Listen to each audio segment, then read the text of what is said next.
Hello guys and welcome to Common Investor. So today I am going to be reviewing CrowdStrike. This has been something that's been recommended by a few of you guys out there. So to do that, first we need three basic metrics. We need revenue, number of outstanding shares, and their profit margin. So for revenue, for the last 12 months, their revenue has been 3.516.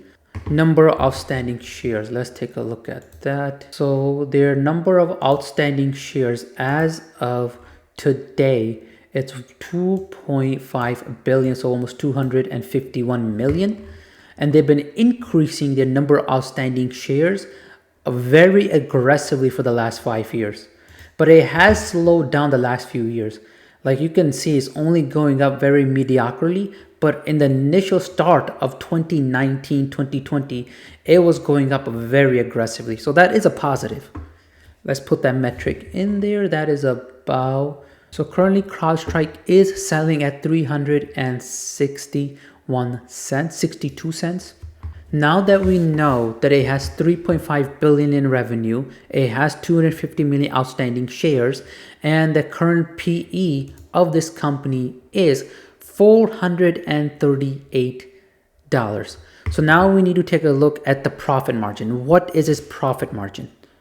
It has a profit margin of 32% over the last 5 years. It has went down surprisingly a little bit from 50. So not sure why that is, but that's their profit margin. So based off the current metrics, we're seeing all of this. Now the next thing we're going to take a look at and see how much do the analysts think this company's revenue can grow to by 2030. So 10 billion seems to be the given metric that this company is going to reach by 2025.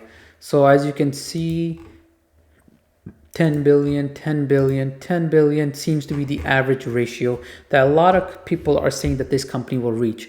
So on year 10 billion is, I would say, about 30% growth every year. So let's do 30%, 150.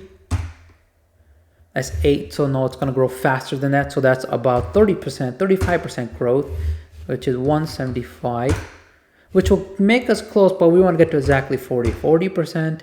That will make it 200%. So we do go a little bit over, so we'll just keep it 2.5.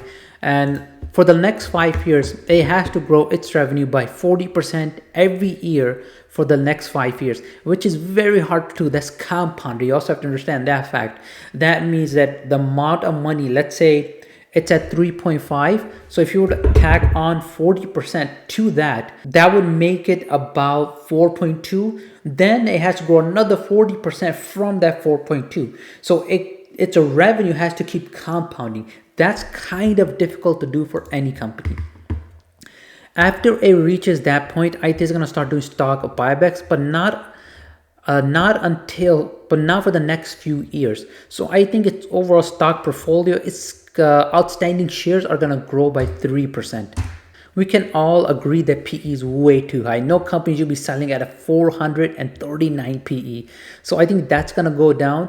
I say 50 because I feel like cyber is just getting started and we're going to have a higher demand in cyber by the time we reach 2030, and there's more of a push with AI and everyone's trying to secure their large language model. So I'm going to say that its PE is going to be 50 by that time. I don't think it's going to be in the 30s like majority of tech companies, but I think it'll be at 50.